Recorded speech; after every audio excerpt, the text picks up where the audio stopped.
বস কমে যান। তারাবি নামাজ পড়তে যাই। কি বলেন হাঙ্গা দিন রোজা রাখতে কষ্ট করিয়া এ থাক লাগবে না তারাবি। এ বস আপনি বাসায় এলেন। আরে না, তারাবি নামাজ না পড়লে রোজা হয় নাকি? রোজার সাক্ষী হলো তারাবি। তারাবি রোজার সাক্ষী কে বলছে? আর তারাবি কি ফরজ নাকি? রোজা ফরজ বস।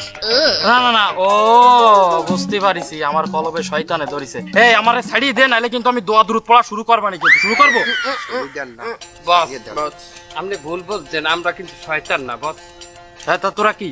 আমি আপনার নফস। আমি আপনার কলব। আমি আপনার আবেগ। আলহামদুলিল্লাহ, রোজার মাস সবাই সামনে চলে আইছে, যাক ভালো। বস খারাপ। খারাপ হন্নে ও বস আপনি কয় রেখাত নামাজ পড়বেন? 20 রাকাত। ভুল বস ভুল। কেন? আপনি ভুলের মধ্যে আছেন। 20 রেখাত কি তারাবির নামাজ হয় না? তারাবির নামাজ তো 20 রাকাতই। খাও কথা সেদিন হজ মাহফিলে বললেন না হুজুরে যে 12 রেখাত পড়লেও হয়। কিন্তু আমার বাপ চাচা দাদা নানা সবাই তো 20 রাকাত তারাবি পড়িছে। এরা তো সিরিয়া লুঙ্গি সিরিয়া জামা প্যান্টও পড়ছে। ও কি আপনি পড়ছেন কোনোদিন? না, তাও তো ঠিক। আচ্ছা, তা 12 রাকাত। কারণ বস, কই যান না? এত ব্যস্ত কেন? কয় রেখাত পড়বেন? 12 রাকাত। কে বলছে 12 রেখাত তারাবি? আর হুজুরে বলিছে না নামাজ তো 8 রেখাত। 8 রাকাত। কেন ওই যে এক হুজুরে হজ মাহফিলে বলছিলেন না 8 রেখাত নামাজ, তো দলিলও দেখাইছে। আচ্ছা যাই, তা 8 রাকাত।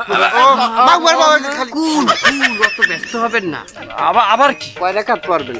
8 রাকাত। দূর এত কষ্ট করে এই মাত্র 8 রেখাত কেন পড়বেন? 8 রেখাত পড়লে যদি গুনাহ হয়, যে হুজুরে 20 রেখাত বলছে, যে হুজুরে 12 রেখাত বলছে, এরাও তো সঠিক। তাই আপনি কোনটা তুই কোনটা মানতে যাই আপনি গুনার মধ্যে পড়বেন। ঠিক আছে, তাহলে আমি এক কাজ করি, আমি ঈশান নামাজটা পড়ি আসি। আরে হন্নিয়া যান না বাবা। আবার কি? এশার নামাজ পড়লেই হইবে? এশার নামাজ পড়লে কি চলে আসবেন না? তখন এলাকাবাসী দেখবে না আপনি তারাপি করেন নাই, মানিজ্জত যাবে না। ও হ্যাঁ, ভালো কথা বলেছিস তো। তাও তো ঠিক, মানুষজন দেখলি তো একটা মান সম্মানের ব্যাপার আছে। তা আমরা কি খারাপ কথা কই? আমরা কি শয়তান না? যাই বাসায় গিয়ে পড়ি। বাসায় যে কি হারবেন? নামাজ পড়বো, ঈশান নামাজ। আরে এই তেলাটা গ্যাঞ্জামের মধ্যে আছেন। আর মাথাটা একটু ঠান্ডা করে একটু রেস্ট নেন, পরে পড়বেন। বিড়ি খাইবেন স্যার? বিড়ি ওরে ঘুম আসতেছে, সারাদিন রোজা ছিলাম। তাহলে এক কাজ করি, তাহলে বাসায় যে একটু ঘুম পড়ি, 10-15 মিনিট পরে পড়বারে। আমরাই ঘুমলাম। চল, চল, চল।